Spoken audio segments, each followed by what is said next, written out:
এবার জানবো মাছের বাজার পরিস্থিতি এবং মাছের বাজার দর জানাতে ভোলা থেকে যুক্ত হচ্ছেন সহকর্মী ছোটন সাহা।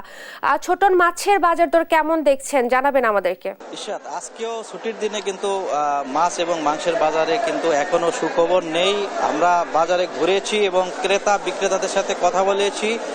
ক্রেতাদের যে একই অভিযোগ, তারা বলছিল যে মাছের যে অবস্থা, যে দরদাম সেটি কিন্তু একটু কমেনি, সেটি কিন্তু দিন দিন বেড়ে চলছে। বিশেষ করে আকাশচুম্বী রয়েছে কিন্তু ইলিশের দাম কেজি প্রতি কিন্তু বিক্রি হচ্ছে আপনার 2000 থেকে 2500 টাকা দরে কিন্তু ইলিশের কেজি বিক্রি হচ্ছে এবং অন্যান্য যে মাছ রয়েছে বিশেষ করে চিংড়ি মাছ সেটিও কিন্তু 1000 টাকা কেজি দরে বিক্রি হচ্ছে। বেড়েছে পোয়া মাছের দাম এবং একই সাথে বেড়েছে কই মাছের দাম এবং এছাড়াও পুকুর এবং ঘেরের যে সমস্ত মাছ রয়েছে সেগুলোও কিন্তু দাম বেড়েছে এবং এই দাম বাড়ার কারণে ক্রেতাদের একটাই অভিযোগ যে আসলে বাজার মনিটরিং ঠিকমতো হচ্ছে না। বাজার মনিটরিং না থাকার কারণে বিক্রেতারা তাদের নিজেদের ইচ্ছে মতো কিন্তু বিক্রি করছে এবং তারা বলছিল যে এখন যেহেতু নদীতে ইলিশ ধরা পড়ছে ঝাঁকে ঝাঁকে, তো সেই হিসেবে তারা প্রত্যাশা করছিলেন যে অন্তত পক্ষে ইলিশের দাম নাগালের মধ্যে থাকবে, কিন্তু সেই ইলিশের দামও কিন্তু আজকের বাজারে অনেকটাই চড়া এবং এই মাছের দাম চড়া থাকার কারণে কিন্তু তারা হতাশ প্রকাশ করেছেন এবং তারা বারবার বলছিলেন যে মাছের দাম যদি নিয়ন্ত্রণে যদি মনিটরিং করা হয় সেক্ষেত্রে কিন্তু তারা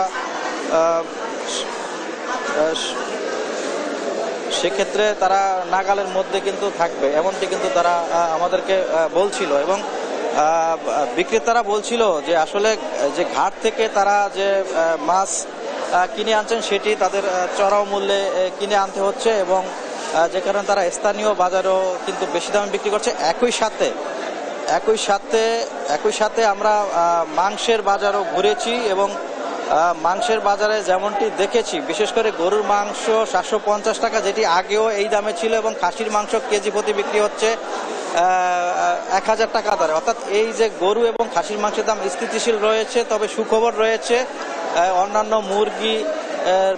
মুরগির বাজারে আমরা যেমনটি জেনেছি দেশি মুরগি, পোলট্রি মুরগি সহ বিভিন্ন মাংসের দাম কিন্তু 5 থেকে 10 টাকা হারে কমেছে, এমনটি আমরা জেনেছি। এবং যে বন্যা যে পরিস্থিতি, যে উত্তর অঞ্চলে যে বন্যার পরিস্থিতি, তার প্রভাবে কিন্তু এখানে সেই দরদামে প্রভাব না পড়লেও স্থানীয়ভাবেই কিন্তু যে মাছের দাম অনেকটা বৃদ্ধির দিকে এবং যদিও মৎস্য বিভাগ বলছিল যে আসলে এই যে টানা 12 দিনের জোয়ারে পুকুর এবং ঘেরের প্রায় 10 কোটি টাকার মাছ তাদের ভেসে গেছে, ক্ষতিগ্রস্ত হয়েছেন চাষিরা।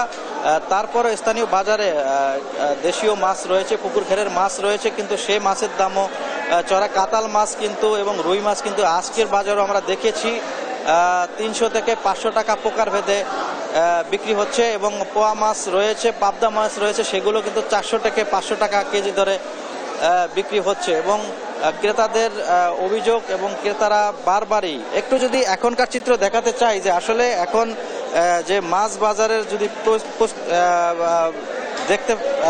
দেখাতে চাই ক্যামেরার মাধ্যমে, দেখতে পাচ্ছেন যে মাছ বাজারে কিন্তু পর্যাপ্ত মাছের সরবরাহ রয়েছে, ইলিশ মাছের সরবরাহ রয়েছে এবং নদীর বিভিন্ন মাছের সরবরাহ রয়েছে এবং ক্রেতাদের কিন্তু এই মুহূর্তে আসলে অনেকটা কম দেখা যাচ্ছে।